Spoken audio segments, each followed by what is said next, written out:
Hello friends, how are you today? There's something I really want to do. Okay, so first off, I have a lot of random pieces of art, and it could be that somebody else created them, or they might have been used in a project or something. This is one that somebody else had used and it's sitting around, but I don't want to just throw things out, and the contribution challenge is coming up soon, so I thought I would take this piece of art today and transform it into something, not quite sure what yet, and I thought I would bring you along for the process. And then after that, I'm going to give it away to somebody at the contribution challenge when it's all done. So obviously it doesn't look like that much now. Looks like it's a bit rough, but I'm going to transform it into something new and beautiful. Stay tuned. Okay, so I went and I braided a little shimmer.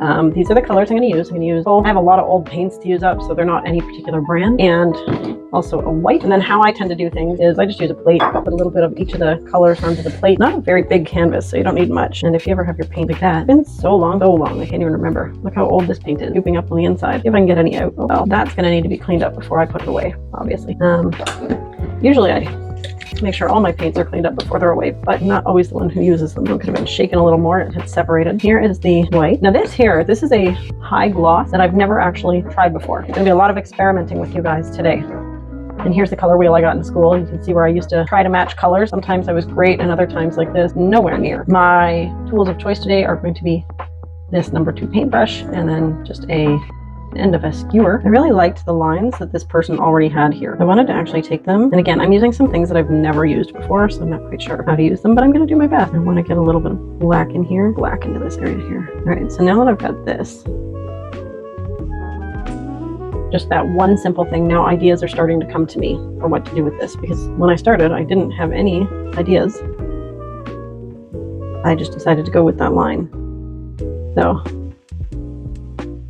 there was a clump, and when I get a clump, I'm going to use it. Okay. Now, some people would say this gets really, really busy. I have a tendency to make my work very busy. Sometimes I actually really like it, and sometimes I'm like, oh, I overdid it. So I don't want to make this too busy, but I want to make it have some kind of movement. If you were to ask me what kind of flower I was doing, I would say I have no idea, because, well, I don't even know if flowers like this exist, but it doesn't matter when you're creating art. You're making it just because you like to make it. Or it's a gift for somebody, or you're learning something new, all kinds of reasons. Okay, so I did the purple, and now we get to come in with some of the red. So you can see how red that is on my plate, right?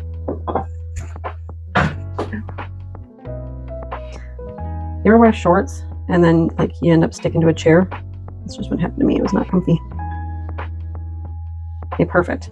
So here is a red,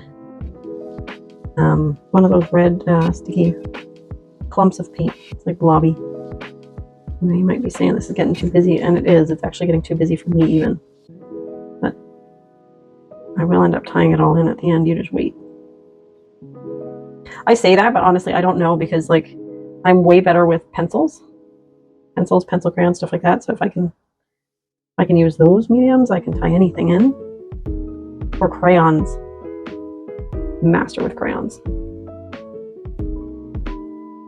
I want to keep some of that gold as well. So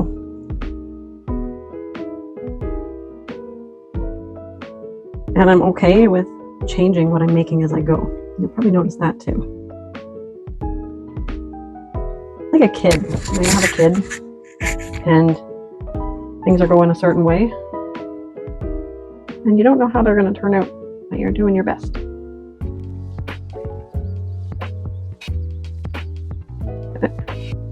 A little bit on the table there. Okay, so I actually really like this. I like this because it's just one single red thing at the side. It looks like it could be a like a branch or something similar. Okay, so get some more paints. Oh, I think this is fun. It's very therapeutic. So my vacuum's name is Munchy Munchy because it goes around and munches all of the stuff on the floor. But I just asked him to go back to his dock and wait till I'm done this video with you guys. Okay.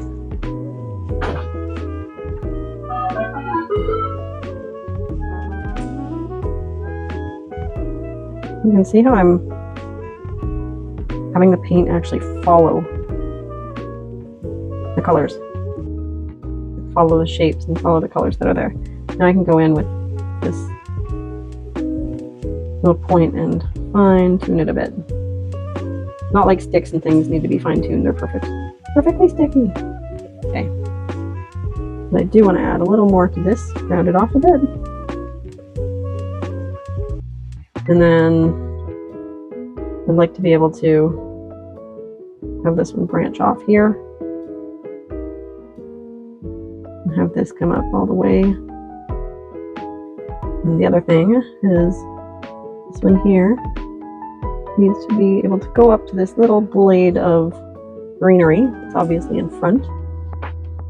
And then have it just meet, touch, and not interrupt it. It's really not meeting it, it's just behind. And then it's got to be the same size on the front and the back.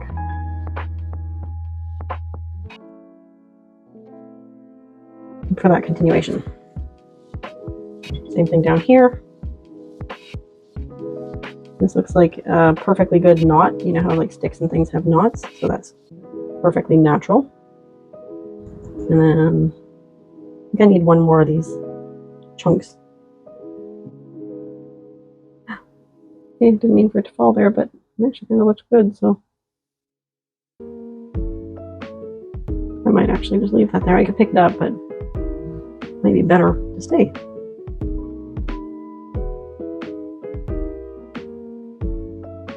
Okay, so we've got that, and I'm going to go in and fix up some of this stuff because it does look kind of poopy.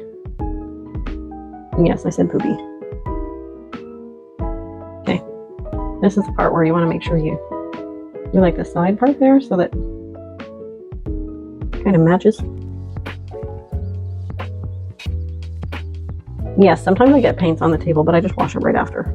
If you wash it, okay, this is not a recommendation because, you know, I've painted this table, stained this table. This table's gone through a lot, so on some tables I would not recommend it, especially if it's like plastic. But for the paints I use, one of these cloths is great to get off the paint. Just a little FYI. But again, if you love your table, protect it. And I love my table, but I also take really good care of it and clean it immediately. Okay, great. So that part is all done. How it looks so far. Okay, so I held it up and I looked at it and I'm like, what is it that I'm going to do? I'm going to do something a little bit daring, okay? Because I don't want to overdo it, but at the same time, I feel that it needs a little something, something. So I'm going to add blue. I'm just going to use a little bit of blue inside this red here, just because when I look at this, okay, I'm going to actually take it off and hold it up for myself. But when I look at it, it needs like a little bit of, like a bit of a change in color. I don't know, just something slight, a little bit of a low light, as you would, or an accent, some other people might say. And I'm not doing it over the entire thing, but it just seems like something I wanted to bring in.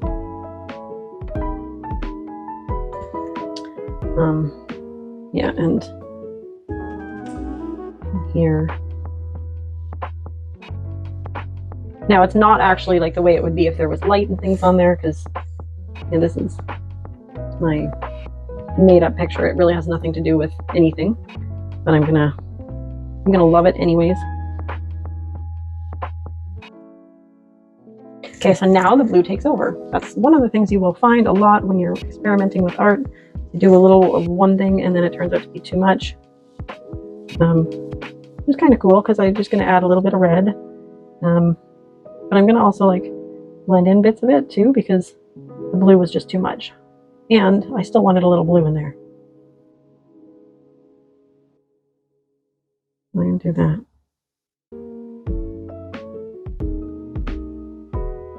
I have fun with these parts when you get to like just play and blend and see how it goes.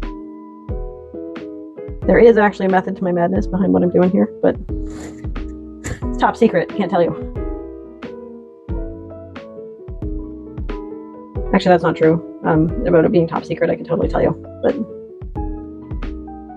it's not really that important. I would say I'm using a little bit of the color theory background I got, as well as my personal interests, as well as just some blending techniques. I wanted this part to be like more shapely with the blue. Gonna bring it down a bit, I guess. Right up into that green. Okay, great. And then lastly, let's do this little. So acrylic actually dries pretty quickly. The reason this didn't dry that quick was because I have it very thick and I'm doing it fairly quickly. If you are slow and want to look at your painting a bunch of times, you can get an acrylic retarder, which slows down the drying time, and it makes it easy to work with. Like it's kind of like, you know, when you use oil and it takes a long time to dry, so you can go back and change things. I've only used the acrylic retarder a few times, but it does slow down the drying time. So that might help if you wanted to know. All right, I'm going to check this out, hold it up for myself, and see what I think. I think that the blues have to actually be pushed out to the edge. I'm gonna just use this little stick and push them a bit. Turns out I didn't use that brush I was planning on using in the beginning. Yeah, this is looking a lot better, I think. I like still having the blue. I think I need a little more paint in this part. Yeah, you can tell it's starting to dry because my stick is starting to show lines and things in here. Yeah, I do. I like this so much better. It blends so much better. And then, because before when I held it up, the yellow wasn't the main focal point. It was like this blue that was here. And yes, I did want this to have like a couple different colors, but I did not want it to be like that is like the focal point. So now that it's at this stage, I get to look and say, okay, well, where actually do I want the focal point, right? Because right now, the way that I'm seeing it, and it's tougher for me to see it because I've got my phone camera in the way, but it's like your eye is led down a journey, and it kind of, this pushes it up, and then it goes like this. So I would say the focal point is in there. Let me hold it up for myself and see. Yeah, the focal point is actually for myself, this top part here, and I really do like it. So that is it for this. I'm going to sign my name, and the challenge with signing your name too is like you could take away from all the amazing stuff you did if you sign your name too light or too dark or a different color. So I generally try to look at like what color is going to tie in here and not be so overwhelming. And I would say I'm going to do it with like a green, like a darker green color.